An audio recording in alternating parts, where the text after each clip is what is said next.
kinds of different things, gardening and canning and bread making and auto maintenance and just seed saving, all kinds of different things we've done over the last 3 years. And this is our first time of doing orcharding. Our whole premise for Lost Skills, is trying to help us learn skills that will help us to be as self-sufficient as we can be, not that you have to do everything, but just to help save money or provide things that maybe are not stocked in the grocery store or whatever, or even when somebody loses a job or something like that. If you have these skills and you've already you have a pantry going and things like that, then it just makes it so much easier. So first of all, we will go ahead and have a prayer.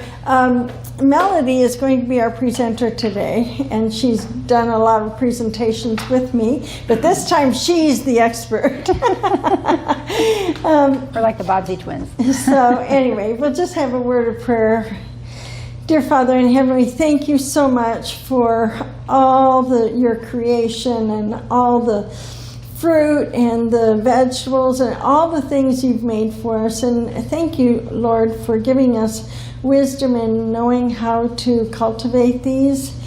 And I just pray that you will be with Melody as she presents this afternoon, that things will be clear and we will all understand and be able to have a nice orchard ourselves. Thank you for your love. In Jesus' name we pray. Amen. Amen.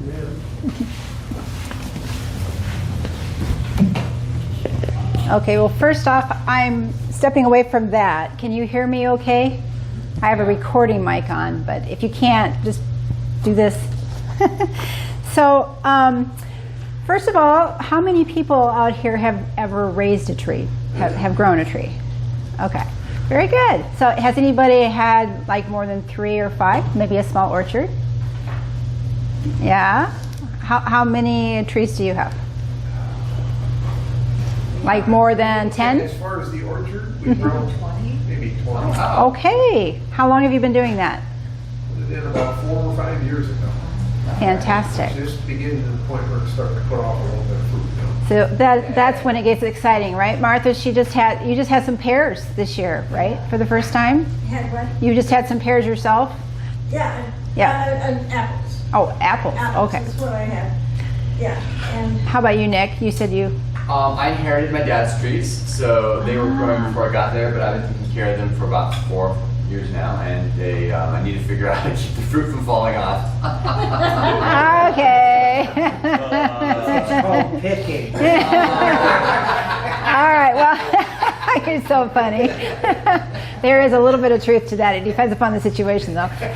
So first of all, let me just introduce myself. I am Melody Moratz, and I am not a professional orchardist, but I have somebody who loves learning. I'm a lifelong learner on many things. You probably resonate. I bet many of you are do-it-yourselfers out there. And I became very interested in the idea of providing food for myself and my family, and maybe my community if needed. And this was about 11 years ago. So. And I really resonate with you when the fruit starts coming in, how cool that is. So, and now I've had a few more years, so every year, as you know, you learn. You learn a lot every year, and you try new things the next year. So I have had about 25 years of experience as a gardener. You'll see some of this is my orchard. This was about probably 4 years ago. Coming from the top, looking down, this is sort of a gentle southern slope in the woods. So you can see back here, we used to have trees that tall right here, and we ended up having somebody take them out, but we did it by lumbering them. That way it wasn't it didn't cost us anything. We actually were able to get something for the wood, and it actually paid for excavating. So Because obviously if you have trees that are that tall right here, you're not going to have enough for fruit trees. So so when you think about orcharding, you think about what it is that makes you want to even grow a tree. Okay, and many people have different reasons, but I think the obvious one is, there's something that really appeals to being able to just walk out your front yard and grab your own fruit.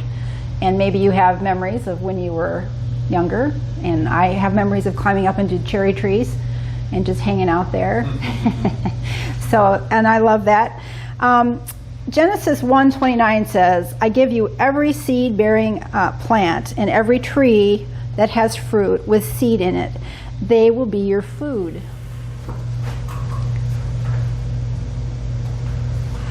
We were designed to be in a garden, to live and thrive in a garden. And can you hear me okay? Okay. And this was part of our original food plan. So of course we like fruit.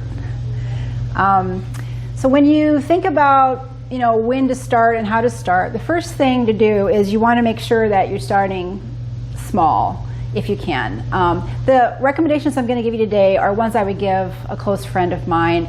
I will give some specifics instead of just being general, because I know what I would want to tell myself if I were starting over.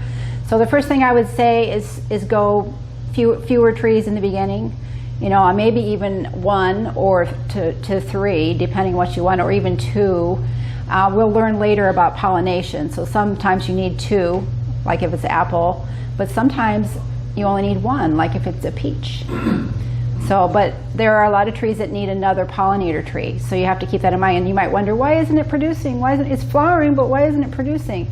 If it doesn't have a pollinator, some of them won't produce. So start small, because you want to experiment inexpensively. And you want to experiment on varieties that are easy. So, and we're going to get a little bit more into that too.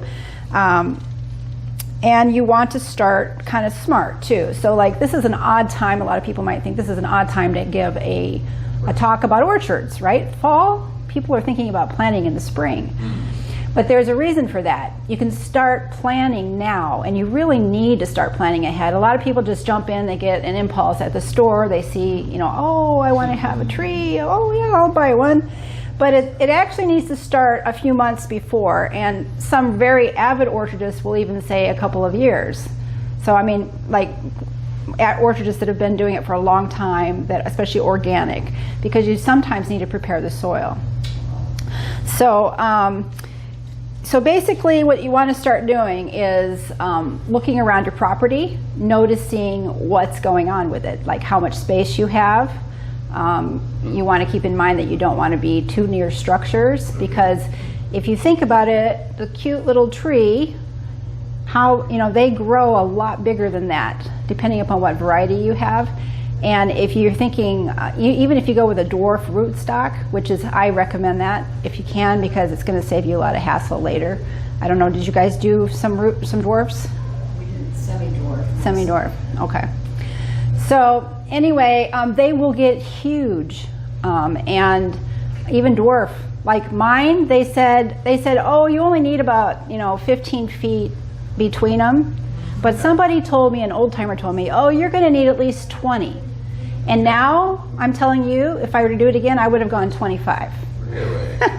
Because it will always be bigger than they tell you in the store, especially if you have decent soil. Welcome. Hi. Sorry. No, it's fine. Barge right up front. No, come on up front. Bold. So, if you have anywhere decent soil at all, where trees grow pretty well, and in Michigan, most of us have decent soil. Basically, if you've got grass and you can grow trees, or plants or a garden, you've got decent soil, and those roots will be more vigorous sometimes in that kind of soil, and therefore they won't dwarf as much as they're supposed to. So you want to look around. You want to look at your microclimates, how the levels of the land go. Like, are you on a bit of a slope? Are there any low pocket areas that always seem to get water? So like in those areas, you wouldn't want to grow any trees because, you know, roots don't like to be waterlogged. There are some things you can do about it, but that's another discussion. If you're on a slope, you might want to, when you dig your holes, you might, if you don't want to be on it's actually easier to orchard not on a slope. I mean, think about a tall tree, you're on a slope, and you want to do a ladder. You know, it's not really safe. And also the fruit, when it falls, goes rolling down the ground, you know, down the hill. So, and it's a little bit harder to get up. And when you're doing your basic maintenance for long periods, like thinning fruit and things like that, you know, you're on your legs and on your feet a long time. And if you're kind of sloped, your legs can cramp. I don't know if you've noticed that yet. Are you guys on a slope? Yeah. Yeah, okay. So we're all on the same page here. And then the other thing is, if you don't have some space for lots of land, you know, you can still grow fruit trees in a smaller space, but you want to be really careful about not putting them near any structures, not even close, because you need to have space to get around them. Because if you can imagine a tree planted here and a house planted there, and a house there, you know, that tree's branches can be over there in, you know, 5 years, you know, 6 years. Just depends upon how it's growing. And it can go into the siding, it can go into the roofing, the roots can go into the foundation. If you have any plumbing in the ground and there's a leak, those roots will find it. So that can, you know, this happens in cities too. People can have a small tree and it can still, you know, so you got to keep that in mind. The other thing to watch out for, which we weren't really knowledgeable, we were first-time homeowners 30 years ago, and then when we finally did fruit trees, we planted some actually in our leach field. Oh. So, you know, in the sewer, the leach field, you don't want to do that because it's going to interfere with your leach field. So we figured that out. We think we figured that out in time. Could interfere with your fruit, too. So anyway, you got to be aware that you don't want it too close to a well either, because hopefully wells aren't leaking, but still, what if they have to get in to get to your well to fix it, or they need to drill another well somewhere nearby it, not too close, but you know, you really don't want that tree in the way, and you don't want its roots in the way either. So you got to think a little strategically about where you want that tree. But if you're not near structures, then you're looking at, you know, some of the things I just told you about. Let me see, was there anything else I wanted to make sure you knew about? Utility lines. So if you're in the city or town and you're going to grow a really small fruit tree, you still are going to want to make sure that before you dig, you do the 811 call and they check. And they'll flag it.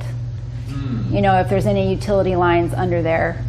And also, of course, you don't want to be near sewer lines. So. Okay, so then the other thing you need to be aware of is, and maybe you've learned by now, were there some trees that you just couldn't grow? Were there some varieties that you couldn't? We couldn't grow cherries at our place, not sweet ones. I got, Did you? Go ahead. I got 2 cherries on a cherry tree that it's 4.5-inch diameter trunk, and I didn't see a single Wow. blossom on it this year or last year. And today when I was out there watering, because it's been so dry, I found 2 dried up cherries. Oh man, that would have been nice to get. Yeah, so I tried several times with cherry trees, but between the pests and the diseases in my area, they just weren't going to grow very well. Ours just won't bloom.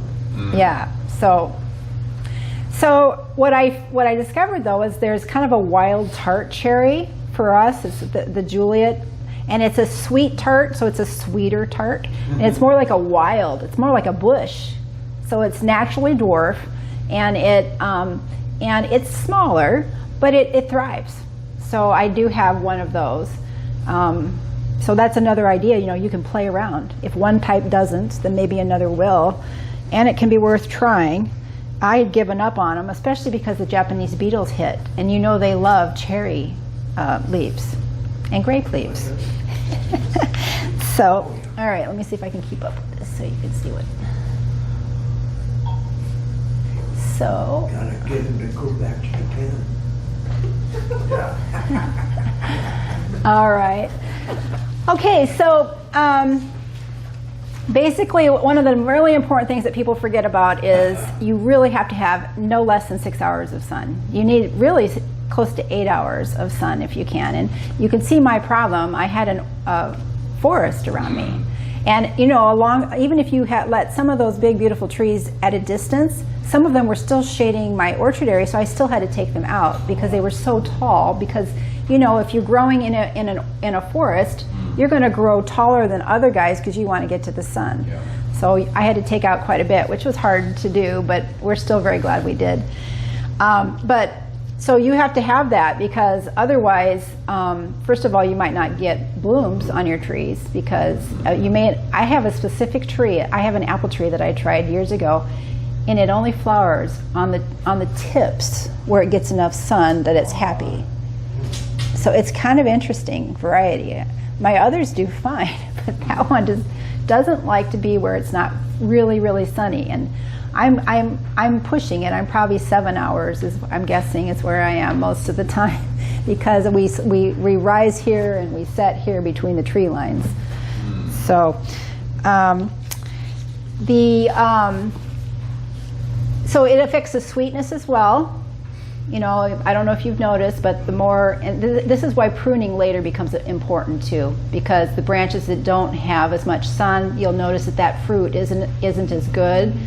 It's not as tasty. It's, you know, that's the extra that the fruit needs to make it taste so good. And that's why you can have a tree and it can be like, this tree was so good in the store, or they said this was going to be great in the catalog, but it tastes terrible.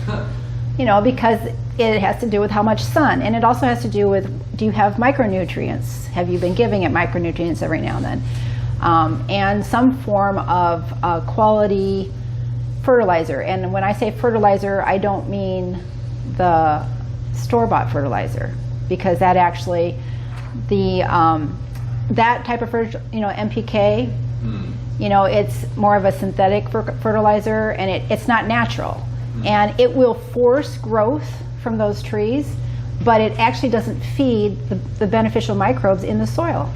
So they can suffer and they can die. And then what really makes the fruit tree happy is you feed those microbes, and they are what make the tree happy, because they chemically break down the nutrients that are in the soil. And it's really neat. Go ahead. Are the micronutrients done in the fertilizer, or what? It's part of it. You know, you can get fancy with your fertilizer, but it can be as simple if you've got decent land. If you've got real problems, like serious, like all sand, or all super hard packed clay, or something that's been damaged by something that won't grow a lot of things on it, there are things you can do to help it. And you'll probably need to do some amendments. But if you have soil that grows other things pretty well, then oftentimes really the major thing you need is something like a compost. Because if you think about what compost is, it's broken down plant particles and food particles, right, from plants. And how's it broken down? By the soil microbes. And when they break it down, they put it in a bioavailable form for the tree. So the tree, when it takes that sunshine down to its roots, it actually is creating almost like a type of sugar at the base that attracts the bacteria. And then there's so much going on in the soil, way more than what's going on above. So I don't know, have any of you taken a permaculture class or watched a video on it? I'm reading a book about it right now. It just floors me. Yeah. I read somewhere that a teaspoon of soil, do you remember what that is? A billion It's like, microbes and, it's crazy how much. fungi and Yes. amoeba. And they all communicate with each other chemically, and they share. So like the tree shares its sugar source with the bacteria and attracts them, and then the bacteria break it down, and then the tree can use those micronutrients now in a bioavailable format, and then it's going to thrive a lot better. So if you think about it, and you use an unnatural fertilizer that will not feed those microbes, you're kind of shooting yourself in the foot, you know, because it's going to give the tree some of what it needs, but it's not going to really give it what it needs in the long run. Because there's going to be so many other micronutrients that NPK can't do. You know, that's only a few. So, and there's a, you know, like if you use like a volcanic dust or like a rock dust, they can have, you know, over 70 minerals in them. And it's on small levels, but you don't need huge levels, you know, super micronutrients or minerals. So, and that affects, those are used for cell wall, they're used for, it also affects the flavor. So it can be as simple, you know, let me just back up a little bit. A lot of times they get really complicated about soil testing. And if you are a professional orchardist, it does really matter because that's a lot of money and you are going to be doing a huge orchard, and the time to prepare for that is at least a year in advance, maybe more. And you get it on and you make sure you've got the right soil equivalents because you're going to be investing a lot. But if you're a home grower, like I said, and you've got good soil, really the main thing you need is compost and rock minerals. And you can do the occasional little self-fertilizing that people do with trees sometimes, occasionally, too. But it's, you know, but it can be as simple as that, as long as you've got decent soil. So.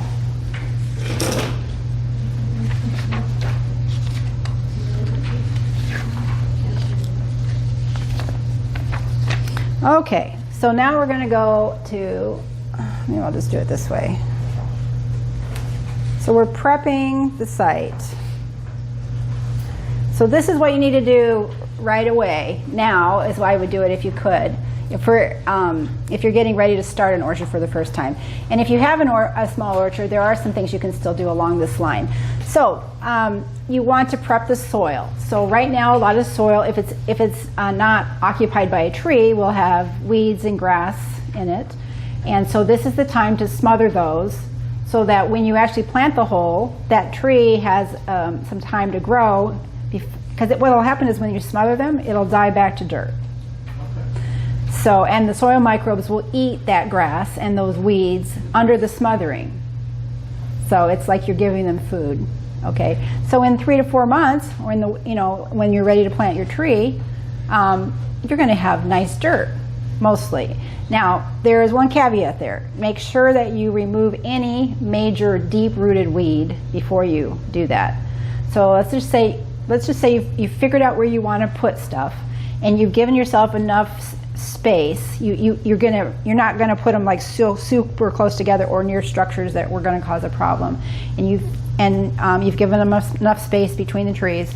So what you're going to do is you'll lay out what you want, and then you will smother with, there's various ways to do it. It can be as simple as, okay, you pull the deep-rooted plant, mow the grass down low, and then, and you can leave the grass clippings right there.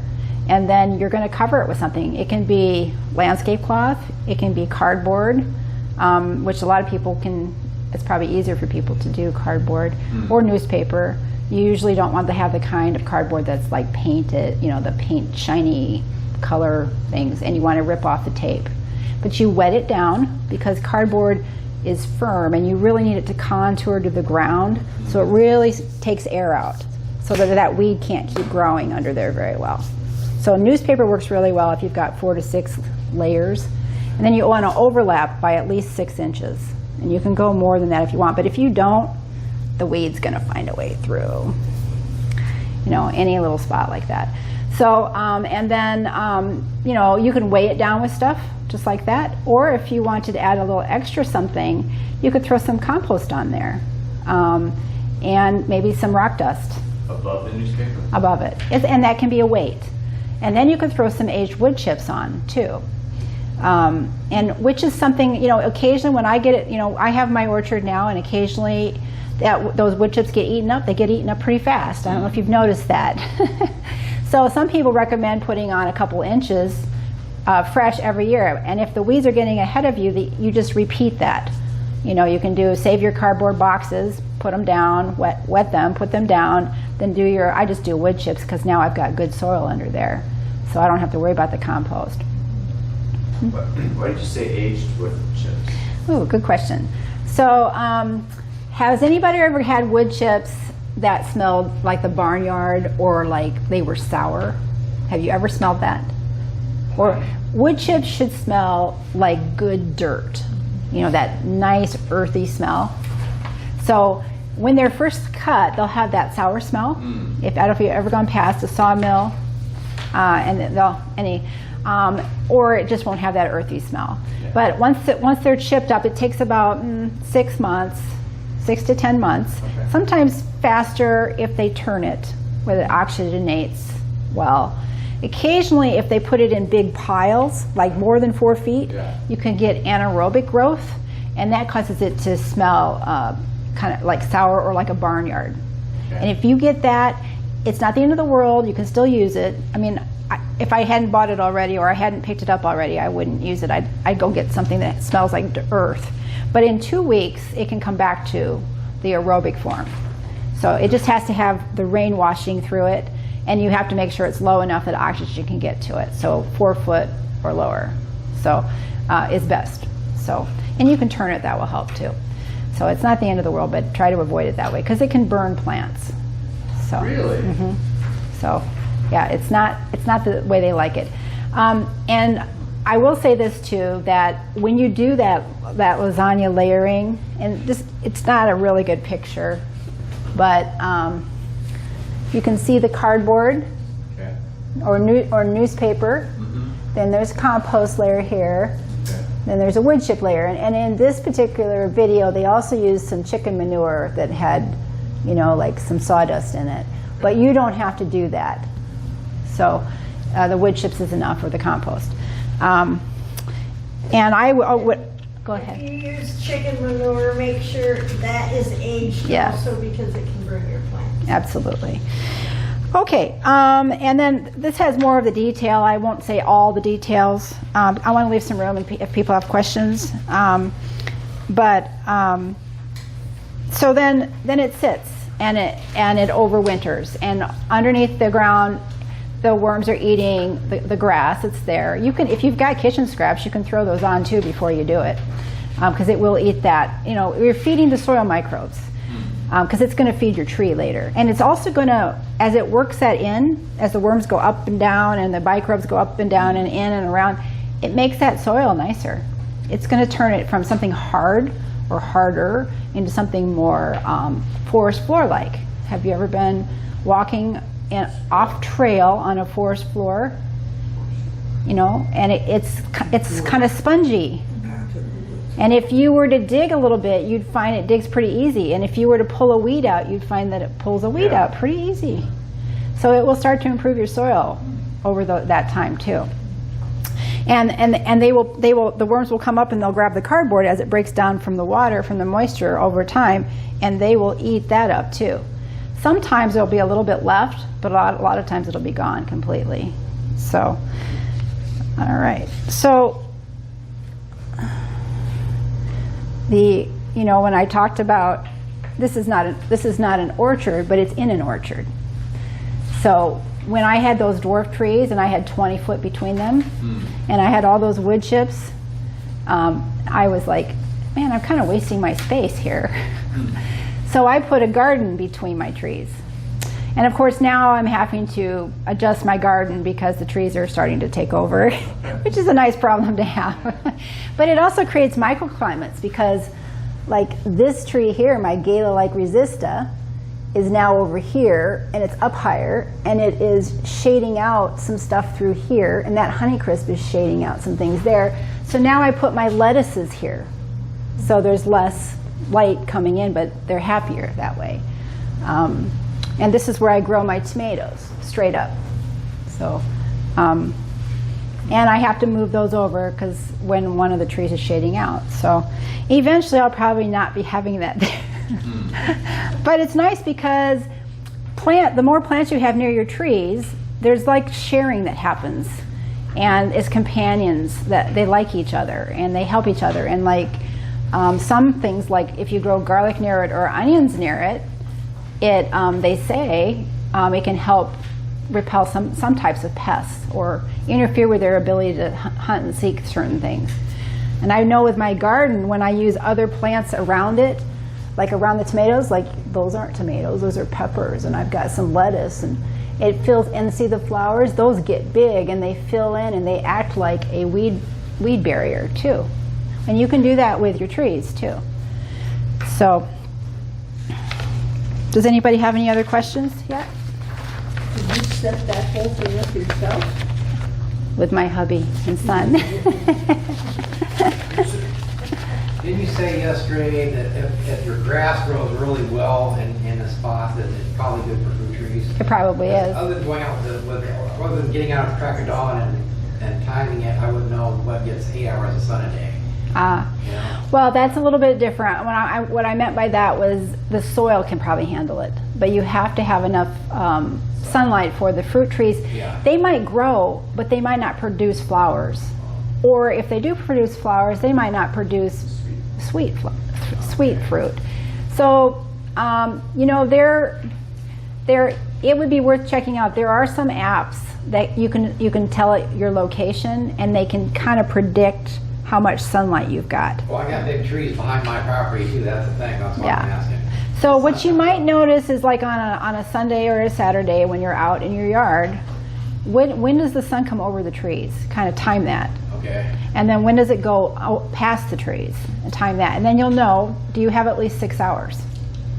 Yeah. My whole yard is pretty much surrounded by trees. I may not be in a good spot. You might, and then you might try other places, like maybe your front yard. You could put some, or maybe you could do something small. Yeah. And with me, I did choose to take a few trees down, but obviously if you're in a smaller plot, you probably don't want to do that, because trees are so helpful with, I mean, when I took those trees down, we baked on the south side of our house for a while, because we had that shade, and all of a sudden it's hot coming through those big picture windows, which was good in the winter. Yeah. But I don't know, you probably learned a few lessons too.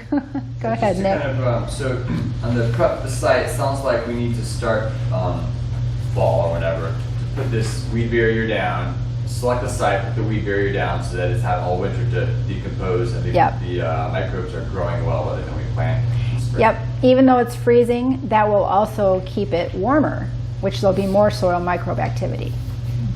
What will keep it warm? It'll shade it. It will protect it a little bit from the frost. There'll be a little bit of the ground cover that we the ground cover, yeah. Gotcha. That makes So- sense. So the ground cover And it will heat it up too. improve the microbe growth because it has this little mini greenhouse of cardboard. It can, yeah, but the main reason is just to break down grass is terrible for fruit trees. Really? Fruit trees have these little feeder roots that go out, and they actually, this is another thing that's really important. When you dig your hole, it should be wider than it is deep, because most of the roots are going this way. They're not really going this way as much as you think.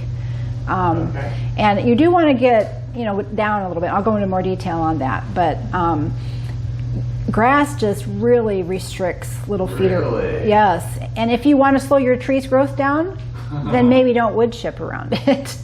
But it can affect your fruit quality sometimes. But if you want to grow a tree and you want to grow it fast, I don't know if I've got that. So having put it, so we have trees that I'll come are there, back to that. But just so I'm not preparing the soil, but I'm trying to get the trees to grow. So having a larger diameter non-grass area where I mulch. So this is what's really cool. You can save yourself a lot of hassle if you will do a wider area now. Not just the hole, near the hole you're going to do it, but I would do a strip if you could. If you've got enough, if you've got enough landscape cloth or cardboard, or just do it as big as you can. Ideally, you want to do it, I don't know if I've got that picture here. You want to do it to the, where the drip line is. You know what I mean by a drip line? The edge of the tree, where it drips off, where the leaves, that drip line, it should go at least that far. So the roots are kind of going to extend out to the edge of the leaves? Yes, and they might go past. But if you do it further, that tree will probably grow faster. That makes sense. So if you want to restrict the tree's growth, don't do it as far out. Because what you're doing, think about it. You're giving it more nutrition that it likes because you're feeding the soil microbes. They're making it softer. The roots are going to grow easier. A tree that has roots that grow easier is going to grow faster. So if you want your trees to stay dwarf, then just keep the soil small. Well, I would start out, I would still probably give it at least 2 to 3 years with wood chips because you want it to get established. You don't want the roots to be so stunted that the tree's less likely to be able to stay up on it, you know. But Okay. yeah, so that's a really good question. But yeah, So I would. controlling the growth, but the diameter of your mulch area. That's part of it, but the main part of it has to do with pruning or training. I'll let you get there. And I will get to that. So, let's see, we are, Part C, use your tree. yes, we are there. So, did anybody have any questions about the prep part? Because this is so important that you got to get that, you want to kill that grass around that area. Like, why minerals? I haven't done minerals, and I thought, why? Yeah. So minerals are taken up into the tree, even in small quantities it's needed. There's certain rare ones or ones that, Sure. you know, and it helps with the structure of the fruit. Okay. It can help with the flavor of the fruit. Okay. And of course, we eat fruit and vegetables. Part of it is it's good for us because it gives us the minerals we need. Well, how does it give us the minerals? It has to get it from somewhere. Okay. So and it gets it, you know, from, if it will use those minerals, then it gets it into the fruit, and then if the fruit falls to the ground, you'll get the mineral back to the tree. But if you take it and you eat it, that mineral just got lost. So you have to replenish it. And you really only need to replenish it, they say, every 3 to 5 years. Okay. And they say your tree will tell you when it wants more minerals because you'll notice a change in the flavor. You might notice a change in how well it handles pests. You know, or it's more disease prone, or just something's not right. It's not looking quite right. Okay. All right. You know, when you get to know your trees. So, all right. So now we're going to move to choosing your trees. And this is really important. And there's a lot of different views on this, but just if I was talking to myself, because as I'm getting older, I'm thinking as I retire, I mean, I would love to work on trees until my time is gone. But to do that, I realize it's not going to be smart for me to be getting on a ladder. And I can tell you, I've known people that ladder accidents can cause paralysis and worse. So, and you can be careful, but when you get older, it's really nice to be able to do things from the ground if you can. Now, you can get bigger trees, and if you're really good and very on it with pruning, you can keep them down. But you have to really know what you're doing and study. And you have to not forget, oh, I forgot this season. You have to really stay on, and I'll tell you some of that later. But I would highly recommend that, especially with inexperienced orchardists, your own, that you get dwarf. And if you can, get ultra dwarf. Really? So like ultra dwarf is like 3 to 6 feet, but it's not going to stay there. If you don't, you'll still have to train it and prune it, or it's gonna, like I have an ultra dwarf that's 10 feet high. Oh. So, and going. In fact, it fell over. There was a huge gust of wind, and it fell over. It pulled the roots out, and we have a tractor, or we wouldn't have been able to pull it back into place. And we're still gonna see it. Have you ever had a tree do that on you? So that is one thing with dwarf stock. I don't know if you'll get it with semi-dwarf, but dwarf stock does not grow a really vigorous root, and that's why it's dwarf. So go ahead. Yeah, let me explain that real quick. A tree that grows, a fruit tree, is not usually coming from, the Honeycrisp is not from a Honeycrisp seed. It's a graft. So once upon a time, there was one Honeycrisp tree somewhere that ended up with a perfect fruit and the flavor that everybody loved, and they took a scion cutting off of it. Okay. And then they took that and they cut it at a node, and then they spliced it into a different rootstock. Okay. And the rootstock might be a vigorous root, or it might be a really weak one that won't grow much. And the really weak ones are a dwarf. They won't grow much, and so because they won't grow much, that tree can never get bigger than a certain amount, unless they're in soil that they love. If they're in soil that they can just do whatever they want, it can overshoot some of its genetics. So this dwarf, ultra dwarf, semi-dwarf is kind of a marker for root growth. It is. So essentially, somebody who has a nursery, and this is another reason why I highly recommend you go to a specialized nursery rather than the big box store, because they're going to, a specialized nursery has a whole lot more selection. the varieties that are in the big box stores, they tend to be the varieties that professional orchardists grow, and they use chemicals to control the diseases and pests and everything. So you actually want to get a type of fruit that is, one of the most important things is disease resistance and size. Your headaches will be so much less if you get those two right. And when you say size, do you mean size of the tree Dwarf. or size of the fruit? Dwarf. Size of the tree. Size of the tree. Okay. Yep. So those are the two things I look at. I used to play around with it and go, but I had too many trees die, and so you can either learn from me or you can learn from yourself. And for me, I had a lot of trees that I tried that were not disease resistant. So I got to the point where I got tired of losing trees and spending time waiting for fruit and not getting it, and then just getting the fruit and then bad disease or some terrible pest that, So if you want to get varieties that you like, but also are very disease resistant, and they also need to be cold hardy. So most nursery men in this area and most box stores are going to be selling you a tree that's cold hardy to at least zone 5 or 6, which is what we are here. Chicago hardy. Yeah, that's the fig. Yeah. There is a fig you can get in this area if you have it. There's certain I won't go into all the details now, but if you want to know, ask me. or you guys have one? Yeah. And it's a big and I have. It's getting like 8 feet tall. Yes. And it was cut down to the ground this spring. Now, did you cut it or did it? Usually they self-kill to the ground, but does yours not? No, usually a few of them, like when I've cut it in the past, I've cut them like 3 or 4 feet tall, Yeah. and then they start leafing out from there. But Oh, so then do you get too? I read that it only bears on the new branches, so I cut it right down, short.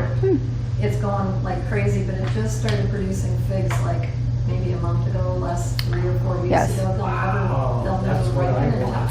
Yeah. So that's the way it is. Yeah, they just won't ripen. Don't give up though. You'll have a few seasons where it's a warmer fall. So I have had 3 harvests from mine, but Well, I don't feel so bad. I finally had to take mine out though because it was in my leach field. I put it in the leach field, and fig trees go crazy. They're just not good to have or near foundations. So, but yes, and I understand it has 2 cycles. It will produce in the spring and the fall if you live in a warm enough place. Yep, I've heard that. So if it survives, but the problem with the Chicago hardy is it will kill to the ground every winter, and then it grows again, and then in the fall, late, it will harvest. It will ripen You'll see the figs, but sometimes they won't ripen. And ours, like 2 years ago, the figs got big and just stayed green and hard and never ripened. Aw. We got figs 1 year, and it was like I think the year after we planted it, and that was it. Like half a dozen figs. And So it would be interesting. I don't know where it's at, but some of these figs will do better in like a U shape with like bricks or something that will be a heat sink, like that will hold heat a little longer. It can be like a shelter. Sometimes people grow them near their homes. I would not recommend that. in front of our greenhouse. Oh, okay. Well, that might work. South side of the greenhouse. Okay. Well, because then part of it probably stays a little bit warmer. Maybe that's why you had some that were doing leaves. I don't know. Anyway, it's worth it. You'll get it if you eventually. All right. So, do everybody understand about dwarf, about the rootstock and why that happens? Okay. So, I would highly recommend stick with dwarf, ultra dwarf. You will be tempted by the big box stores because they'll have a variety you really want to try. But if you look, it'll say semi-dwarf, or it might even not say anything, and that would be a standard probably if it doesn't say anything or if it just says standard. You really don't want to do that because even though it's a nice thought, think about, do you really want to be up on a ladder on a 20+ foot tree all the time? And actually, you'll even see professional growers have now figured this out because they have to hire pruners. And then they have to get up on ladders. It's very time consuming. It's so much more pleasant to do everything from the ground. And you can even use things that reach from the ground if you need to a certain point. But I would highly recommend that you just plan not to use ladders as much as possible. That's just think of that as a type of insurance. For me, I've kind of made an agreement with the animals. If I can't reach it, you can have it. That doesn't mean I'm not going to take some kind of it's not this, but take some kind of a thing and grab it and pull it down. Sure. But Extension. yeah. So I mean, there's lots of things, and there's even little things that you can use to like harvest apples from. Because apples, you lift, so you can just stick it up there like that, and it lifts it into it drops it into a basket. Okay, so we've got dwarf, do really short. The other one is, people have different views on this, but a lot of organic growers have realized that bare root is often a better way to go. Bare root is where it doesn't come in a pot. They'll come completely asleep. They've been kept cold, and they've not started to swell. The buds have not started to swell. They're asleep, like they are for winter, like in the winter, okay? And they come to you quickly, and they don't send them right when you order them. You have to order by December or January, or you can or the stock goes fast. So that's why you want to start now, planning what fruit you want. Okay. So, and it will come to you bare root. It will be lightly packaged. There'll be a little, like something just to keep the roots a little bit moist, but not soggy, because that can cause mold. But when you get it, they're going to give you instructions, and you will want to get that in the ground very quickly. And you want to keep it cool and dark, because you want to keep it dormant, so that when it wakes up for the first time, it's in the ground. Okay. Now, if you're in a huge hurry, if you're pressed for time and you just can't get that planted, then you can, put it in some dirt, and they call it healing in. So you like dig a hole, and you can put them all boom, boom, boom, and then just put the dirt, and then that just keeps them there until you have time to get them planted. But it's better for you to have it wake up in the place it's going to stay, because then it's not going to be interrupted. Think about it. If it starts to grow because you didn't get to it, then those little rootlets get disturbed, and now it might take another year for them to grow as well as they would have if you had just started right. And this is why getting the ground ready now saves you a ton of headaches, because when you get that in the mail, you already know where it's going. All you have to do is pull that back, drop it in, and then remulch, and it's happy. And now it takes off. So. All right, so bare root, I would recommend bare root, and then just avoid the temptation to do the big box. The non-dwarf. Yeah, the pre-planted. Another reason is, I don't know if you've ever noticed, but a lot of times these are not specialized people that work there, and these things get really root bound, which can stunt a tree. In fact, it can kill it, because eventually they can strangle themselves. And it can slow itself down. So a small little tiny twig of a tree, you'll think, oh my goodness, that's not going to do anything. It's actually almost healthier and better for your soil, for your fresh little tree, than some big tree that you get at the big box store. Okay. And plus, how well has it been watered? I mean, I can't tell you how many times I've seen stock that's not been watered very well. And that tree's been getting starved water, then it gets water, then starved water. And that's not going to be really great for the tree either, or its health. So I'd say, go bare root if you can. Go somewhere nearby. There is a place that I like to go that's nearby called Grandpa's Orchard. I don't know if you've heard of it. It's in Coloma, Michigan, Grandpa's Orchard. And it's on there. I do have some links. I have used gurney sometimes too. It's really important, once you know what we want. Oh, I want Honeycrisp, or I want Liberty, or choose something that's disease resistant and cold hardy. And I've given you a few examples of my favorites that are proven winners for me. And they check all the boxes.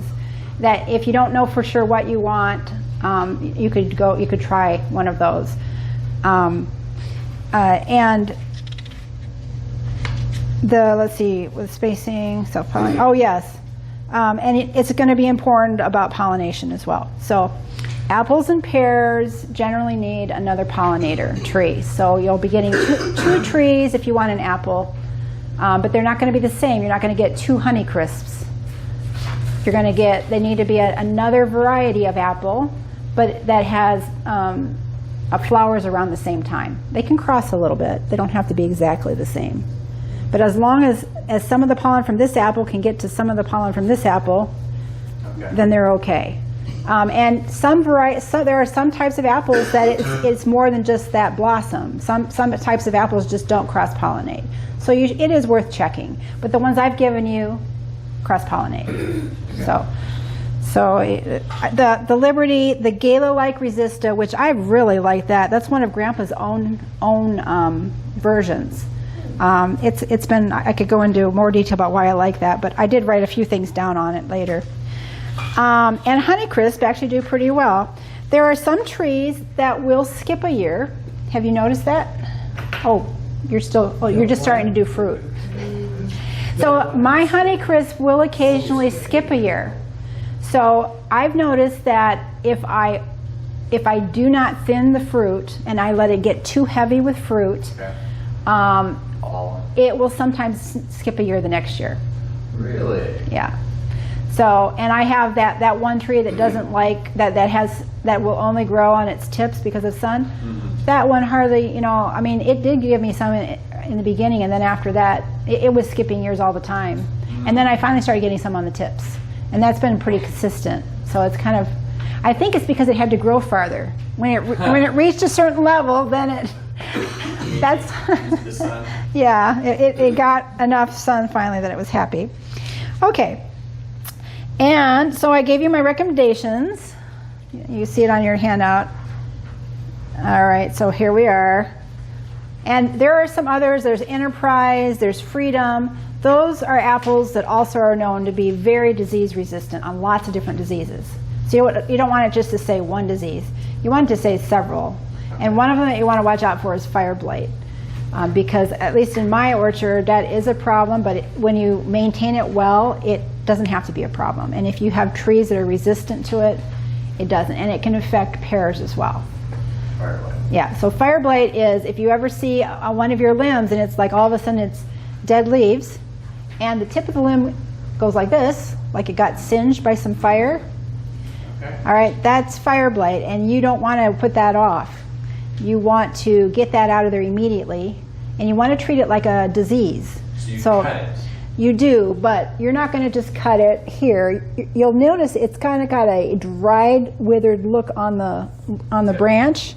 You're going to, that last place that you see that where it starts to turn into a healthy area, you have to go 18 inches below that. 18 inches. So if I had fire blight and this was out here, I would go back to a junction like here, or maybe I would actually want this to be going up that way because it's going to get pulled in the fruit. So I'm going to cut it here if it's way out here. Sometimes you don't have a choice and you have to cut it back here. Depends upon, like if it's a little short stubby thing, and then it's very important. So I would probably do it with something like this, but it's very important that I do all my other pruning, but when I come to that part that I'm going to prune, I make, between trees you always want to clean up your tools. So you don't want to take bacteria from one to another. Really?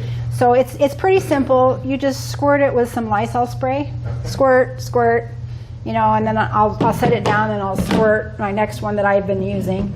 And then I come back and just wipe it off. Okay. And then I can go on. But if I'm dealing with a disease, yeah, I'll use another tool and let it sit on it a little bit longer. Oh, wow. So I have more than one of these because I don't want to take a chance.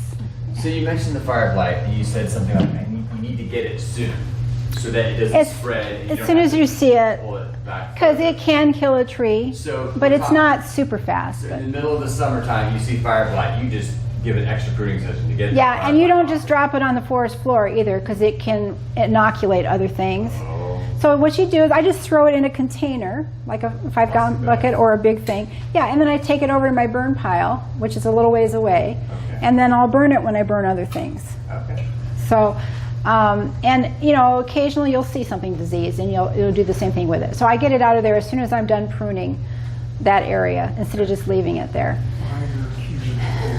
Okay, one other thing to keep in mind, if anybody wants to grow a peach tree, good news, you only need one, because peaches and nectarines, I think apricots too, are self-pollinating. Yeah. And one thing that's important for those of you who are looking forward to canning and others is, has anybody ever tried to take the pit out of a peach that just would not come? Yeah. Okay, you want a freestone peach. So a freestone peach, they just pop out. It's so fast, you know. But when you have to dig them out, can you imagine every peach processing for canning, how long? So even if you love that flavor, you could try to find a freestone version, but you aren't going to like that flavor after hours and hours and not having that pit come out nicely. So, all right, now here's where I'm answering a question about if seeds can grow true.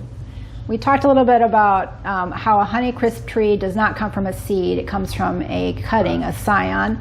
And that's true for most fruit trees. You get the varieties that you get because there was a tree somewhere that people loved and they cut it and then they attached it to a root system and then it grew that tree.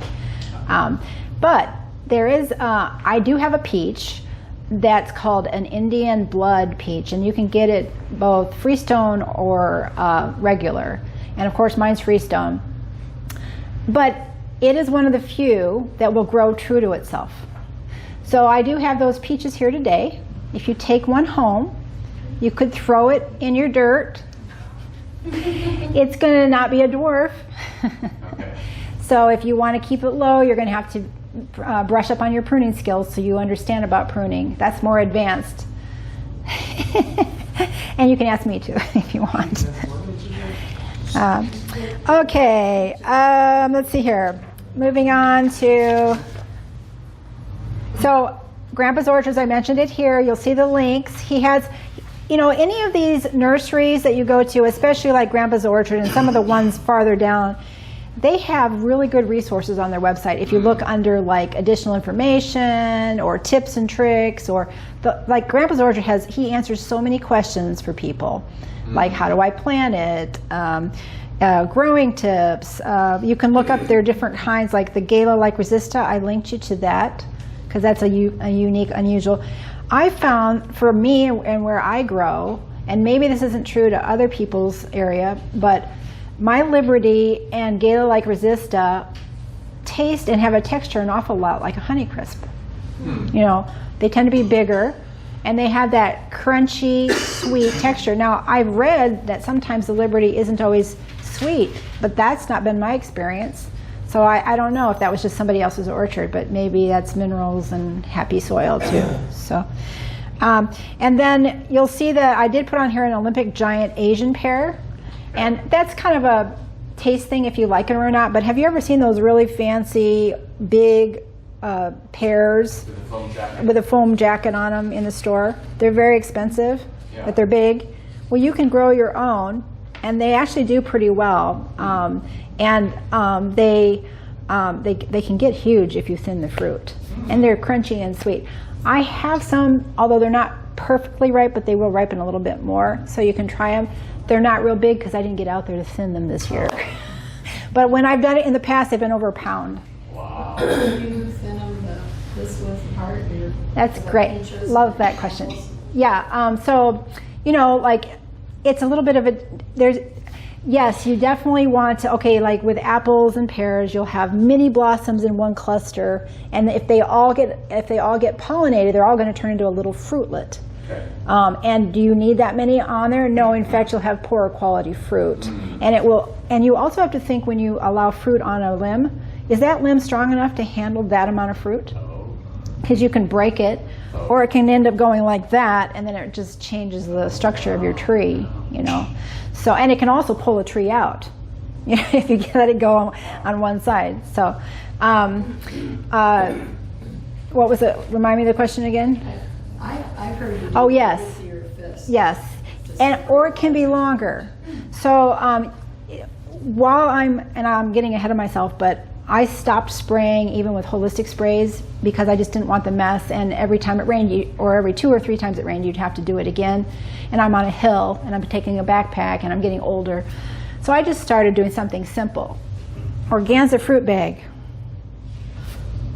What does that do? I put our first 2 apples in each paper bag. Yes. So if you look at some of the Japanese culturists, they've got some great ideas. This was my answer, and it's so fast.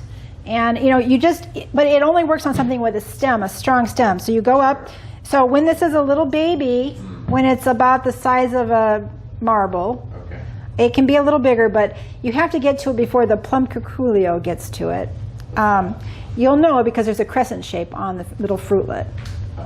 However, if you thin the fruit on that tree, sometimes if there's just one tiny mark and you've got a big one because it's the king blossom is the center blossom, Okay. and if it happens to not have a lot of nicks on it, that's the one you choose because it's got a thicker stem and it's going to grow faster. So sometimes that fruit will grow so fast it'll crush that egg. There will be no bug that grows. So that's a strategy you can use too. If you thin more of the fruit, more of the energy is going to go to that fruit. So if you happen to find one you really like, I usually try to stick with ones that don't have a sign of any damage on them. Okay. But occasionally, occasionally I'll still take one that has one if I know that, hey, that looks really big and I've taken enough off this tree. I bet I'm going to win that race. What's the race? So you go in, here's your little, this is a big fruitlet, it's not a fruitlet, but anyway, you go around it and then you just pull Sure. like that. And then it makes it hard for critters to get to it. Okay. I'm not saying that they won't figure it out. Occasionally there is one that's really tenacious. I've even had some that figured out how to chew through it. However, it greatly reduces how many get to it. And it greatly reduces what can come back out and reinfect the next one. Okay. So you end up with more of your fruit and better quality. Okay. So you are going to have some that doesn't, and there'll be a few that you were sure were perfect, but there was a little side that was affected and you didn't see it. Where did you get those? So this is Amazon, Okay. and I did put a link in here, I think, for you guys. And if anybody wants more information, you can leave your email and I'll send you the bigger version of this file. I didn't print out the big version, and it has more links if you'd like to educate yourself more about some of my favorite resources. So in fact today, everybody can take one of these if you want to have it as a reference, if you would like one of these, because it's kind of nice to see it with your own hands and go, yeah, and you want the 7x9 ones. Okay. That will get most of the fruit. If you go too small, the Honeycrisp will, and then you'll have a hard time getting it out. Oh. And these can work 2 seasons, two to 3 seasons. They can be washed, but sometimes depending upon how much pest pressure, you may choose to just toss them too. Okay. So, and they'll get frayed, and if they get too thin or they get a hole in them, you can't use them because then the bug will get in. So, any other questions? So I know that this seems like a fair amount of information, but if you choose disease-resistant trees and some of the varieties I've given you, it will be much less headache. And then you can easily, if you keep the pruning, it's not that much to handle the fruit. You just thin them. So like the clusters, you're going to take it to 1 instead of 5 fruitlets in a cluster, okay? And then they say 4 to 6 inches. So a little bit bigger than a fist. Depends upon how big your fist is. But for However, smaller yeah. branches, that's probably. Yeah, and there are devices you can get that will let you whack things to knock blossoms off of too. I've heard of people take rolled up newspapers, Yeah, cardboard tubes. yeah, and peaches can grow a little bit closer together, but you do have to think too about how, like, let's just say I had a little tiny twig like this and there was a whole bunch of fruit on it. How much fruit am I going to let grow on that? Because think of the weight in a few months. So I might not let anything grow on that. But if it's a little thicker, I might let 1. Now, what if I have 2 of these up here and I only want 1 because I don't want them competing? Well, I'm going to let this one have fruit, but I'll probably knock the one off of that if I want to keep it straight, because I want that to be the central leader, and this I want to pull down, and I'll use the fruit. So you're using strategy to do that. You can also pull it down with other things that I'm going to talk about. Okay. So, and pulling it down, when stuff grows like this, it grows vegetatively. That means leaves. Okay. So if you want fruit, you need to grow it like this or like this. Really? Yeah, because that sends, it's a chemical message that it sends. So, except for pears. Pears should not be taken below horizontal. So this is the range here. So it's like a, I think it's like a 45 to 60 degree angle. You don't want it like this. If you have a crotch angle like this is going to break off. Really? Yeah, and also the other thing that will happen with the crotch angle, they'll grow in. Have you seen them growing into the trunks? The trunk will start swallowing that limb, and then that's going to create Weakness? problems. It's going to create weakness, and it's also going to create rubbing, which causes more disease and pests. So you definitely want to get those limbs spread out. Use spacers or weights? Both. So you can put spacers between it. You can start out with something like a clothespin for little tiny twigs. Push them apart. Stefan, I forget his last name, but he's in Canada, and you might have seen some of his YouTube videos. He's fantastic about trios. Yeah. I've linked you to him in here. Okay. Well worth listening to. He's got a lot of really good practical ideas, and he's organic also. But he has, and I'm going to try this next year, he uses hooks of different lengths. They're like it's thicker than a a hanger, and it goes like this. So he'll hook the hook, like here, and then he'll hook the other one here. So it holds it like that. To preserve the angle? Yeah. So he says it should be horizontal, or he likes it below horizontal. Oh. Except for pears, he said. Okay. So all of my other training and learning that I've learned is that you really need to have the angle like this. You don't want it like that. Okay? It should be more like that. But I'm going to try his idea, because if you do it like this, if you think about it, really high up ones like that, you can allow it to grow a little bit higher as long as it's coming down to you. So okay.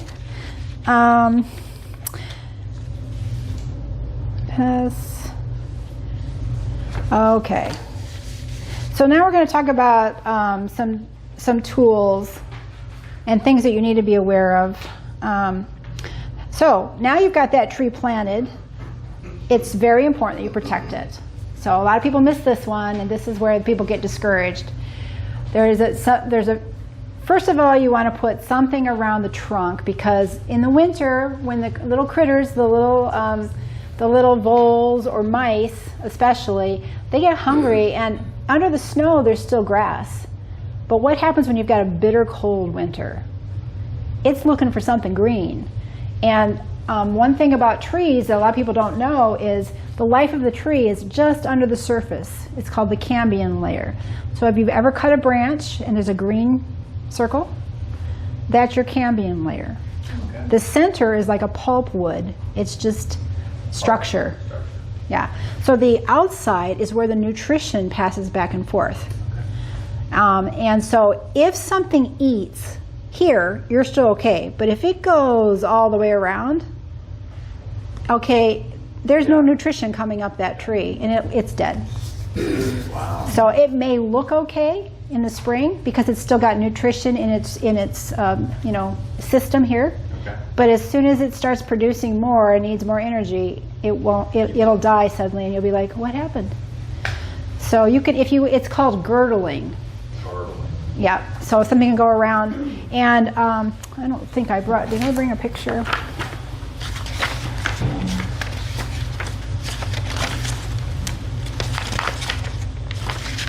I may not have brought a picture. Anyway, you'll see it pretty obvious. It's chewed usually. The other thing to watch out for is if you do buy a plant that has a tag on it. I've done this before. I've almost killed my plant. Buried the tag. Buried it.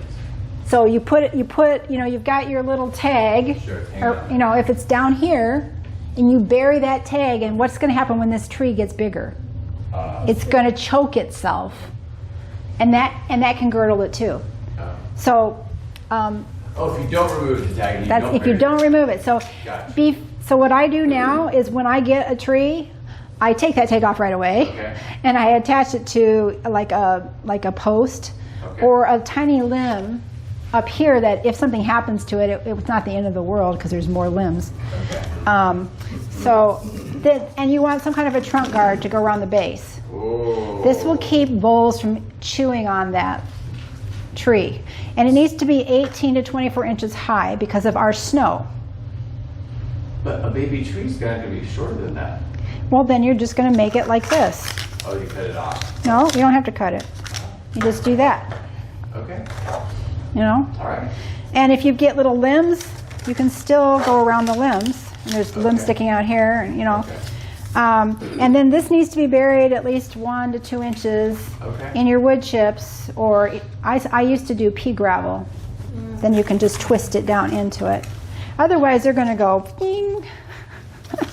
So, but watch out for these because after the tree is a couple years old, you're going to need to check it because this could be squeezing it. I've actually forgotten these before, and guess what? I've created a pattern on my bark. So you have to loosen it every other year? You have to take this off eventually. Okay. You do need to. You do need to take it off. You're supposed to take it off every spring because wasps and borers that can dig into the wood like to be in here because they're protected from the birds. Okay. So it doesn't take much. You just it takes it off. So that's one. You can also use hard work. So this is a bigger one. This is at All Clear Fruit Exchange. This is something I got from Amazon recently. I went to play with because it's easier to take off than the ones I've got. Okay. So, and you can get them in sections, Okay. but in our area you need it higher. Okay. Okay, you could cut it if you needed to, but another easy one is you guys you know what hardware cloth is? It's like a mesh metal. It comes in a roll, and you can cut however long you want. And it's usually good to cut a little longer than you think because your tree's going to get bigger. Okay. And there'll come a time with your tree that maybe you won't need that anymore, but it'll be quite a while because if they get desperate, they might go after something. 4-inch leach lines and sewer leach lines. What? We used 4-inch. Oh yes, the sewer corrugated. leach lines. You're talking about the black ones? The black ones. Yes, that is one you can use. Yes, absolutely. So did you cut it? Yes. You cut it this way, and then you Vertical slip. and you just have to watch out again when the tree gets bigger. So like I've done the size thing several times. Do you guys use any? Have you been using any trunk guards? We did the original ones that came with it they're kind of beige and they're diagonal mesh thing. Okay. Okay. But you know what? I read that voles don't like the daffodil bulbs. Yes, you So I can. planted daffodils. That's true. You can ring them. Yeah, I only put one because I did Voles. groups of 3 trees trying to mechanically dwarf them. Nice. And Definitely. one of them- And I will say that because we've been having warmer weather, we may be lucky. I wouldn't test this if I were you. I would still do that around it, but it's possible that the voles won't go after your trees as much because it's more likely to happen only if there's a really hard winter Okay. where they can't get other green stuff. Because then they'll go after the green stuff that's in your bark. So usually the bigger trees that are more rough barked and not tender, they won't go after those. Okay. But still, you'll still see, and you have to watch for antlers too. Though I was going to say. I've lost a willow that way. We have to surround our tree with this like Yes. wire fence. Otherwise, the deer eat back the Yeah. tree. So that's the next one. So you start with that around the trunk. Then you need something around either each tree, or if you've got several trees, like more than 5, you probably want to do a perimeter fence. Do you have anything like that? Do you have I put do you have deer the pressure? I sprayed. Um, But We're near the house, so the deer tend not to come near the house. God. All right, there you go. So that's nice. And so everybody's land is different, so you kind of have to pay attention. But I want to tell you now that if you get a lot of deer running through your area, they'll eventually, especially when you're producing fruit, they might ignore it until you're producing fruit. But once you're producing fruit, they will be a real nuisance. They actually like the tender the tips too. So you might do this beautiful job pruning. Oh, that's perfect. Oh, that looks great. I love the angles. And then the next morning, chew, chew, chew, chew, chew. It's like, So we used to use fish line, and that worked really well.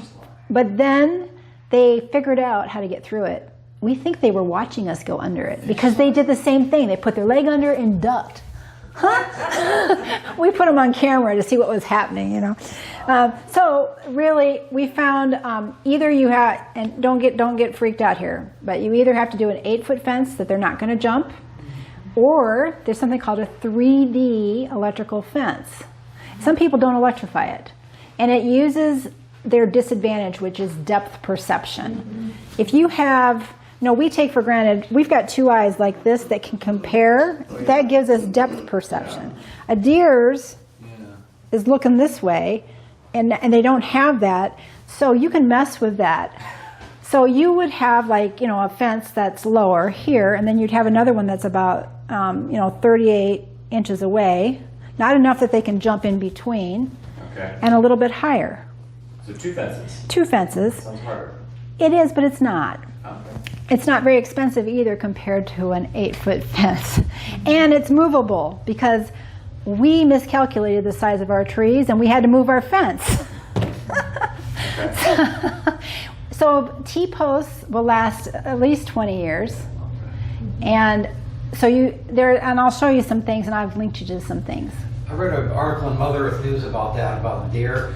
I don't remember how high the fence was, but they said by angling it, you can make the deer think it's a lot taller than what it is. Yeah, I believe that. I've seen in Colorado I might still have that magazine. Yeah, I wouldn't be surprised. What about squirrel? What do you do for squirrel? Yeah, that's great. So you can. It depends upon. This goes into my gardening experience. I finally found something that stops little critters. Now you can do electrical fencing that has grids, so it can't get through.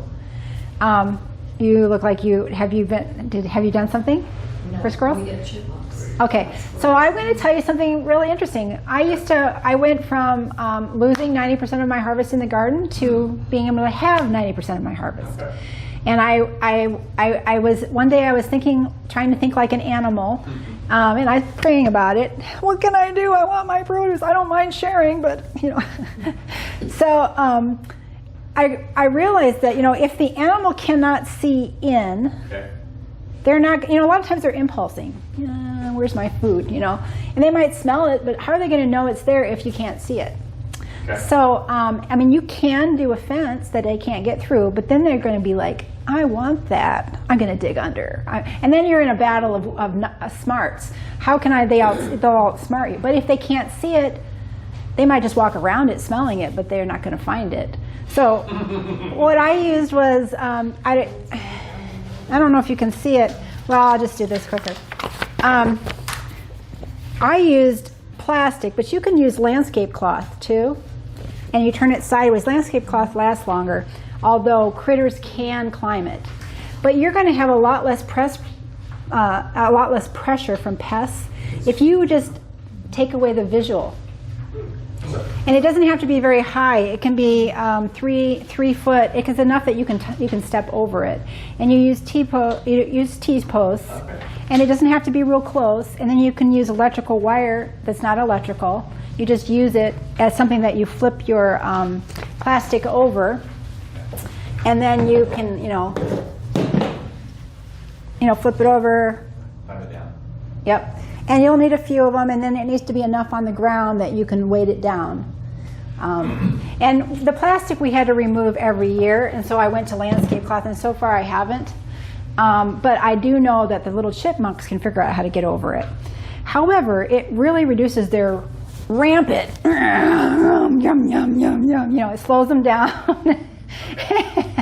and like I said, I now harvest 90% of what I have. So, and the fruit trees that are inside that fence, I get more from. So, but the fruit trees that are inside the electrical fence, I still get quite a bit from. The secret is the bags, because that slows them down. It's a nuisance, so they're more likely to go for the thing that fell off, you know, the fruit up there that I didn't bag, they came down to the ground. You're sharing agreement. Yes, and peaches. So you can't bag peaches because they don't have a nice stem. Oh. So what I've learned is that you get them close to ripe. Like the color's good, the size is getting good. They're just barely getting just a little sense of softness. It's not rock hard anymore. That's when you grab them, because if you wait, and you take them and you harvest them, Okay. and they will ripen on your counter. Okay. So, otherwise the pests and the disease will get them as soon as they're ripe. They've got them, and the worms will get to them faster. One other point too about the chipmunks that we found helpful is our outdoor cats that we feed every day. They lounge around That's the true. garden and everything, and they just take those chipmunks and run them off, and same with the moles, they cut down the population. Oh, of that's moles. smart. Yeah, and then if you have hawks, if you keep your fields mowed Okay. and your areas, like that's the other thing is, if you can, I mean, it is a good idea. It's nice to have some of the grass growth, some of the, like in the spring, I like to have the wildflowers because it helps the beneficials and it helps the pollination. But once that's done, it's nice to weed whack. It creates a nice mulch, which cuts back the weeds for a while and the grass. And it also cuts down on ticks, which is something you got to watch out for. It's no joke nowadays. It can get serious. So we've noticed that when we keep it, like we used to leave the field alone so the deer could enjoy it, but then we had a lot more ticks, and we couldn't afford that, because I actually got limes once, and that was, I never want to do that again. So, go ahead. This is not, I've never tried it with fruit, and I know that's what you're talking about, but I found something that works pretty well to repel deer. We have 3, I don't know, there's some type of green all year round, and they're a bush. They're 3 different sizes, but they all look like they're the same relative. I don't know. But the deer would come and just eat as far as they could up when their heads could reach any further. So the bottoms were just bare, and then there was this thing on top. I got it through the catalog, Whatever Works, and their bags I'm going to write that down. of coyote urine. Okay, yeah, And we put them in last winter. Oh my gosh, it's already helped. And I Good. think we'll get another set and put them in. I have 3 of those in my front And you yard. spray it around? No, they Oh, hang in you a bag. hang, You don't okay. have to spray anything. They're in a bag. How often do you have to renew it? You know, I'd have to look again. I don't know, but I'd be thinking I'd do it once a year. This would probably be a good time to ask. I mean, I know some people have good results with those, and some people have good results with soap and other things, but others don't. So anybody else have other things that have worked? It keeps your rabbits out of your garden too. Oh. All right, go ahead, Martha. Years ago, my mother would take the coyote urine, and she had, my sister worked in OR, and they had these little medicine bottles, you know, and she would take them and she'd put, with a syringe, squirt the urine on cotton balls that were inside. She'd stuff cotton balls inside these little things. And then my mother, being the seamstress and always had some way of fixing something up, she made these little cloth cones that she would, with the opening at the bottom, and she would put them in there upside down so that when it rained, it didn't get in there. Yeah. And actually, we saw she put it all the way around the big blueberry patch. And we actually saw deer trying to come, then they ran away. Wow. Well, that's nice. So it didn't work, but you know, she had these little, like, the lidocaine, the Miles. yeah, the vials All right. that came in, and, Yeah. and she just stuffed it with the cotton balls and put them upside All right, down. that's good to know. Coyote urine. You have to buy it. It was, she bought it at some You might even find it at something like Tractor Supply or something. All right, so I'm gonna buzz through some things. I did put a lot of information here that you guys can follow up on. Sure. If you have questions, let me know, but I am gonna hit some of the highlights. Don't forget molasses traps, 50% water, 50% molasses, and it can be feed molasses, the inexpensive stuff that you get at a feed store that they use with horses and other things. Okay. Because the sweetness will attract the flies that have the worms that go into the apples. So it can cut down the pressure. The other one that's really important is picking up your apples and your fruit because they have worms in them, and it will cut down the pressure next year. So about every week, anything that lands on the ground that you're not going to eat, you want to throw it into a black trash bin out in the orchard that seals, and the heat from the black will cook them. Okay. Eventually you'll be able to dump it out, but you don't want to compost it because the worms will just crawl out and go back to the orchard. So when you have drops, you want to get them up about every week, weekly. So when you have fruit that falls to the ground, yep. So, and also if you have any mummy fruit, you know what I'm talking about? It's up in the branches, it's dehydrated, maybe it's spoiled, and it's stuck there all winter long. Well, before it goes all winter long, knock it off because it has the inoculant that will cause disease the next year. So, and you could throw that in the compost bin too. I don't mean compost, I mean the trash can. Right, and then it will compost eventually. So, okay, so we've got bagging fruit. The sanitation is important. And then tent caterpillars, if you see them, don't ignore them, take them out right away. Because it just gets worse. All those little tent caterpillars creating another nest. Okay. So I did that this year. Usually I'm on it. This year I wasn't. And I had many more that I had to deal with because of that. So, They'll eat the fruit. well, they will take the leaves off the tree. And they can actually encapsulate a whole tree if you let them just go. Now, this is another reason why it's helpful to have birds around you. And also wasps and things. Okay. I mean, if they're leaving you alone and they're not in your house, they go after beetles and they go after worms, and they can be a great help. They're a bit of a pollinator too, but not as much as the bee. But yeah, you want to create habitats for helpfuls. So bird nests, there's wild bee ideas that people have out there on the internet that can be useful too. But you want to, if the birds are near, a lot of times they'll take out those tent caterpillars, but I wouldn't wait. So the way I do it is I'll often just clip it out. It's faster to just clip it than the whole thing stays together, because if you open it, they can fall out and then you don't know where they're going. But if it's a branch I really love, then I will just, I'll take a wet wipe or something and I'll just strip it. I'll just take the leaves. The tree will grow again. It has other leaves to get its nutrition from. And then it goes directly into a black trash bag.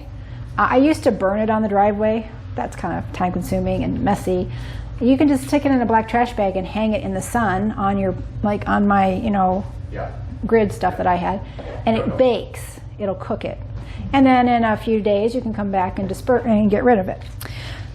Okay, and then of course, once you get a little bit more sophisticated and a little bit more knowledgeable, you can start thinking about companion plants to have near your trees. That helps with beneficials and it gives them habitat to live in over the winter, and also be near your trees. And it also can produce fruit. For instance, if you give yourself more space between your trees, you haven't lost anything. At worst, you can always plant another tree someday if you find you don't really need that space. Or better yet, stick some kind of a bush there, like a blueberry. Or you could do rhubarb. But just leave yourself enough space to get around the tree to prune. But between them, you could put something. And then I also put, a garden for me. But so there's different things you can do with that space. And companion plants can be really nice because actually I had so much plants around one of my kale plants that I actually didn't have to cover it this year because it masked it from the others. When I say so much plants, I could say weeds. There was an area I didn't get to and I was like, wow, that's how that works, because they usually always get it unless I cover it. Be sure that you're removing any dead, diseased branches. there's different pruning information that you can get, and you should definitely look it up, and I've given you some very good resources for some of what I think are the best. That's one thing that can be frustrating if you're a new orchardist. People have all kinds of different ideas about how to prune, and you'll find that one group of people will say do it this way and others will say do it that way. Some of that is because you do it differently when you're a professional and you have a bunch of trees, you have to do it fast, and you're not caring about the health or the life of the tree or some of those things. And so the way you might prune it as a home orchardist would be different. But some of the resource links I've given you are to some of the better for home orchardists how to prune, the simpler way to do it. That would be another class about how to do that, but I'm just going to say this. What you don't want to do usually is stub it in the middle, because it's going to grow a bunch of sprouts. You don't want to cut it right in the middle of the branch. You don't want to just go cut like that. You want to take it to a node, and you want to take it to a node and sometimes it's a bud, not a full grown. Which direction do I want that branch to grow? It's almost like you're an artist. Oh yeah. You don't want to have if it's a downward facing bud, you're not going to cut it here because you don't want it to go down, because you have to prune out once they go down. Okay. All right, because they get in the way and they don't produce fruit very well. So, okay, and the other thing too is sometimes, if you want to take it here, you want to take it to the collar. There's a thicker area between the stem. This doesn't show it, but because this is a fake tree. But there's like a thicker area right here, which will seal this once it cuts. So you want to do it just in front of it. You don't want to cut into this, and you don't want to stub it like this. Okay. Because this can die, and then it brings the dead part back into here, and it can't seal. So what people don't realize is that fruit trees do not heal. Trees don't heal; they seal. Oh. So if you leave an opening because you left a stub arm out here and there's no greenery on it to grow anything, this can die, and it can keep dying, and then this stuff that's trying to seal doesn't get to seal because it's in the way. But if you cut it off just in front of that area, that collar, and you can look it up, then that collar will roll, and over time it seals it. Okay. So, and I gave you, I think I gave you, or I will give you if you give me an email, some special recipes for holistic sprays. If you do want to do a holistic spray that's beneficial to the tree and causes pests to be less likely. And there's also a tree paste that you can use if you have a damaged tree that is oozing, and it's not just something you can cut out easily that's diseased. That's at the end. Okay. So make sure you're watering enough. When you first plant, just be sure that you water that tree in when you first plant it. So you want to, you're going to dig the hole. It's going to be square, not round. If you can do it square, it's better, because you don't want a hard bowl. Because think about those roots. You want them to go into the sides and grow into the dirt. So, in fact, you rough it up a little bit. I'll take my pitchfork or my shovel and I'll go bang, bang, bang, bang, bang, like you do with a pie. Bang, bang, bang, so there's holes in it, so that when a root is running around, it hits one of those, and its hydro pressure forces it into the hole rather than around the bowl. So I hear that a smooth round hole is bad for root growth. It's better not to, because you risk that if they just keep going around, they'll eventually strangle themselves, or it just won't be a real healthy tree. It won't, because if you don't have very much roots, you're more likely to fall over in the wind. There's only so much water. Yeah. Yeah, I mean, it Right. makes In the sense. ground. Yeah. You want the roots to get beyond your initial. Right, and then you're going to backfill it with the dirt that came out of that hole. Nothing special. You're not going to put special amendments in there. If you do amendments, it's going to be on top. The water will bring it in. Okay. Okay. So that's. Let's just see if there's anything. Oh yeah, the graft union, the area where that top meets the bottom root system. Yeah, here it is. You see this picture? You see that knobby area? Yeah. That's where the root stock, like the dwarf root stock, was grafted to the actual Honeycrisp. Okay. Okay? And that needs to stay at least 2 inches above the soil. Okay. If you do not do that, it risks getting decay there. Yeah. Or it can, I want you to think about it. If you take the soil from here and you put it above that, then you may have just bypassed your dwarfing rootstock, and this can sucker down. Okay. And then now it becomes a big tree. Okay. So, in other words, you want this rootstock, the dwarfing rootstock, to be in contact with the soil. Do you understand what I'm saying? And you don't want the soil to get up here where this might form another root shoot off of it Oh. into the soil. Okay. If you ever see anything sucker like that, just snip it off. All right. Mulch, light strand. Oh yes, if you, it's a dwarfing rootstock, and when you have a new tree, it is a good idea sometimes to stake them so that they don't go, because they don't get leaning over and they don't get pushed by the wind too much. But you want to leave some flex when you do that. They still need to have some wind, because if they don't have wind, they'll be really weak. Right. So when you do it, though, you don't want to use wire, because that's going to rub on the bark.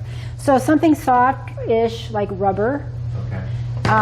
This is okay too, but I like this kind of thing better. You can use old tire tubes. You don't really want something that's like will absorb moisture, because that'll hold moisture against the bark, which is not a good idea. I use this not to. It would a little bitty tree I can do this with temporarily. Okay. So if this were a tree, if this were the tree, I would do it like a figure 8 and attach it to something. And I would make sure, so that way it doesn't, like, if I tied it like this and then the tree grew, it can restrict it and girdle it, right?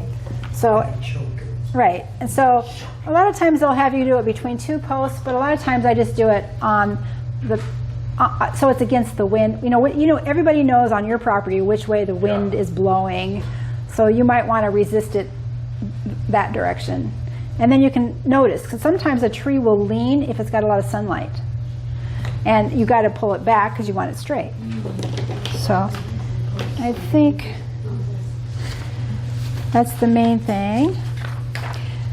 And I gave you I gave you some information on that 2D pattern, that 3D pattern for the electrical fence. I gave you some information on the battery. For us, we don't get a lot of sun in Michigan for solar. Yeah. We tried the solar charger for our fence, and it ended up not working. So we ended up using one of those marine batteries, 12-volt, deep cycle. You can get them fairly inexpensively at Walmart, and they last for many years. And we charge it, is it every 3 weeks? Every month. And we do it, because of deer, you need high voltage, so it's 10,000 volts. So rather than run electricity out to the fence, you just have a battery that you recharge every 3 months. And you know why we don't run the No. Either sometimes it's too far away, but the other one is, think about this. Would you ever want a lightning strike to come back to your house? No, I would never want that. No. So a battery would be much better to destroy a battery than that. And there's going to be instructions on how to do that. You're going to need a grounding rod, and there's other things. And if you have questions, I'm happy to help. But there's other people too that will be happy to teach you how to do that.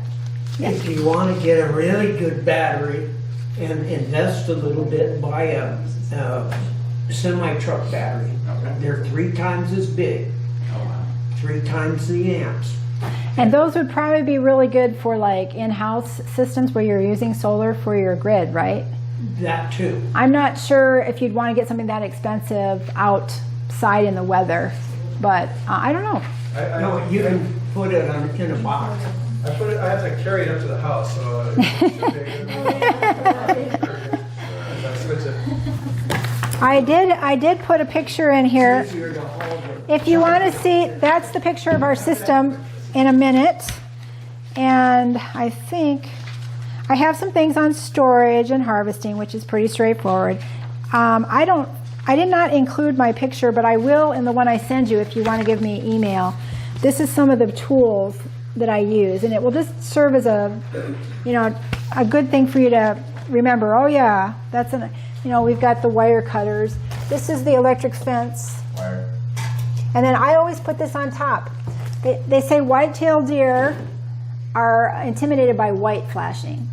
White. And I found that because this is not as visible, that I always put this on top of my fences because it flickers like this in the wind. Is that plastic? It's actually electrical wire. It's got multiple wires in it. Strand. Yeah. So I put it on the top, but then I would use this for the lower stuff. And you have to use insulators and things like that. And then you don't forget to sharpen your tools periodically. Doesn't take a lot of, but it does matter.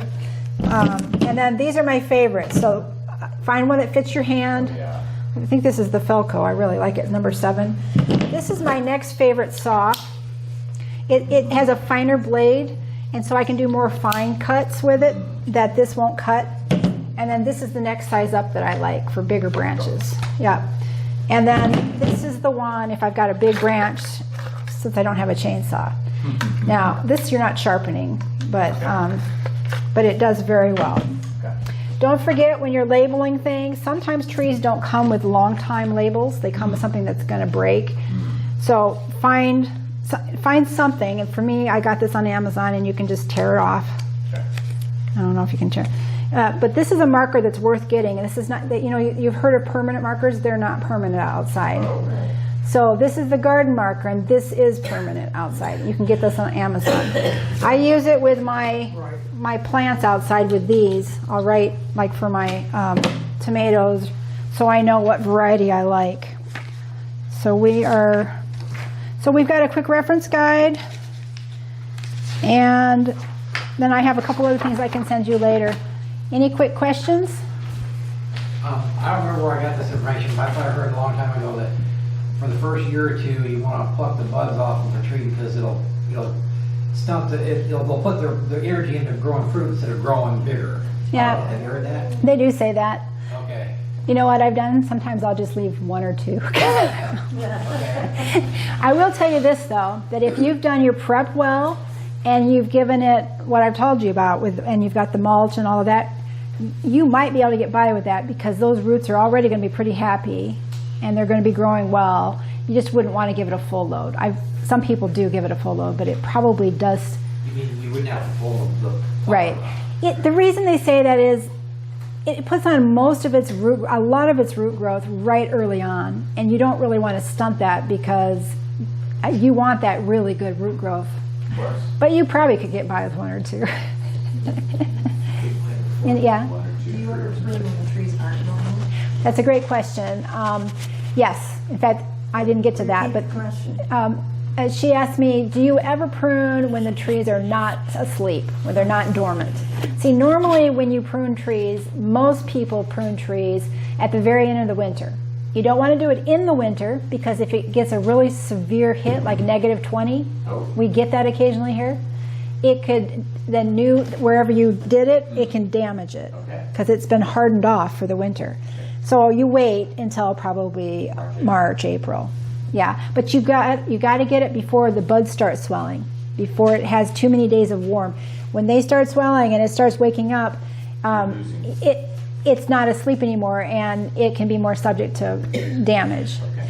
So that being said, if you prune it at that time, all the energy for that tree has been stored in the roots in the fall, in the summer. You know, in other words, when the leaves are falling off, they're no longer gathering energy. It's already been gathered, and it's down in the roots, getting ready to come back in the spring. So the roots have lengthened, they're out there, they've stored it. If you prune in the winter, all that energy has to come back somewhere, and now we have fewer branches. Where is that going to go? Fruit. It's going to produce more branches. It might not even produce a lot of fruit if you heavily pruned it too much. You don't want to do more than 25% of a tree, unless it's a peach. Sometimes they say you can do as much as 50% with a peach. You need to because they're vigorous. But so if you want to get control of the size, that's going to be a summer pruning. Summer pruning. Like by the solstice, which is like the 22nd. So I think you can go into July a little bit, But the end of June, into July, but you don't want to go into August You and want to prune now. if you wait, no, because now if you prune, it won't harden off enough before the winter hits it. Because it has to have time to heal. So, Wow. Okay, so. Yes. I've always heard of pruning around the winter solstice, which I don't usually do. So The winter? The summer solstice. 23rd yeah, it's the summer. and, or 21st, but I usually don't get around to it then, so it is better to wait then, Yeah, so when did you say September? December. That's Oh. what I've always read. It's possible, check and see if your source is a southern source. Because it's possible it's from another continent. It could be Australia, it could be the South. They would do it differently, but for us up here, if you did that, you would risk your tree. Because the tree has to seal. If the winter hits it when it's still got either, like the new little shoots you see coming out now, they likely could get singed by the winter.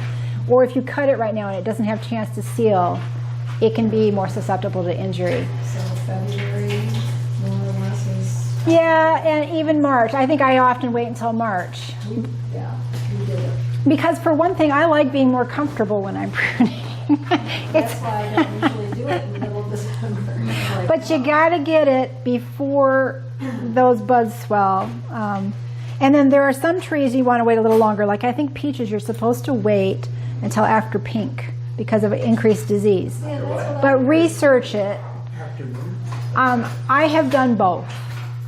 So, also peach tree curl, that thing that, it's not necessarily something you have to control for. It's ugly, but I do have a variety. That Georgia peach does not seem to do it.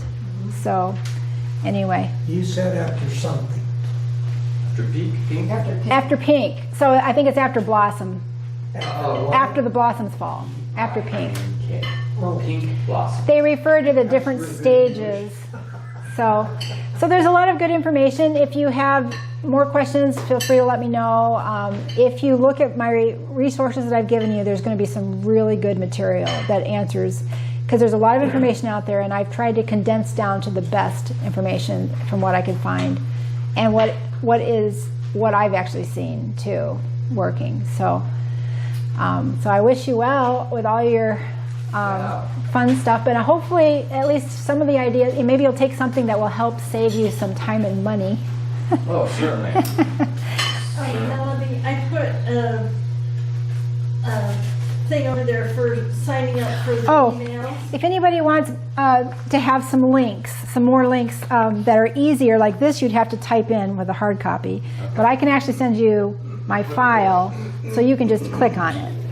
So if you want to give me your email, I can send that to you.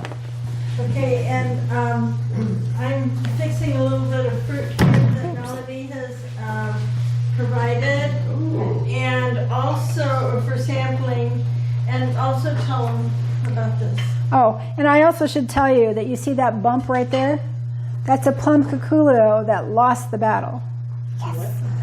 So they laid an egg, the little fly laid an egg, the plum cuculio laid an egg there, and this outgrew it faster. And so if you cut that doesn't show anything but fruit. It doesn't even show a defect under there. So it lost the battle, and that, I'm very happy about that. So I picked these a little bit too late. So you're going to have, there's Honeycrisp in there, there's probably some Gala-like Resista, there is some Asian pear, and then this is an interesting peach. It's usually bigger, all of this is usually bigger, but I only thinned the Honeycrisp and the Gala-like Resista.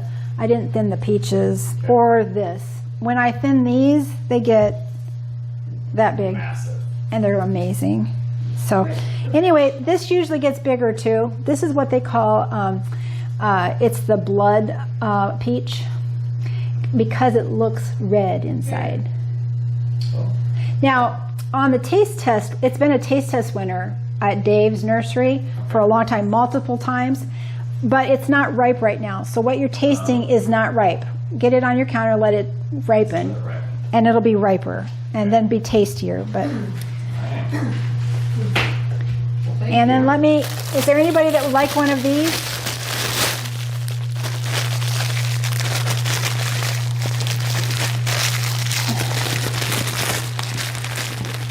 All right, so just pull one out. Would you like one of this? This is how you can cover your fruit if you want.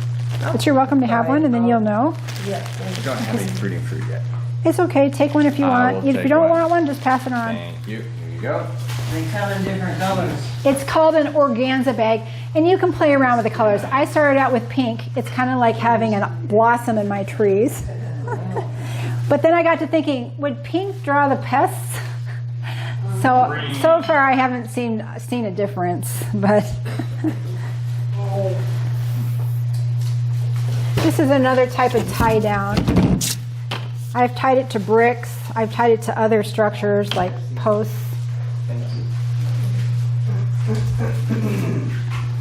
So which one of these apples is the Gala like resista.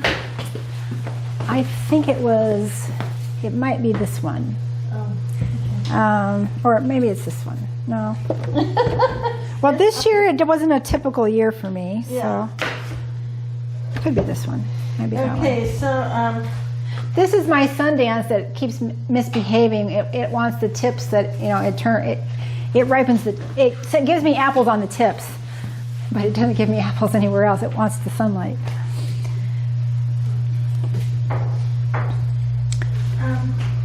Kathy or Cindy, you can help me. In there, there's So yeah, I think we're done. There's going to be samples over here. Oh, one other thing I should say, if you ever have an opportunity to pick up any of these often will be free at farm nurseries, like where they have flower bulbs. They'll get these in crates, and then sometimes they'll set them out for free. Very worthwhile, because you can put produce in here and store it in your basement and haul it in from the orchard. And I stack this with onions. I stack it with apples, with potatoes. And you just don't want to store potatoes and apples in the same close area, or onions. You have to separate them a little. So, but it's super handy.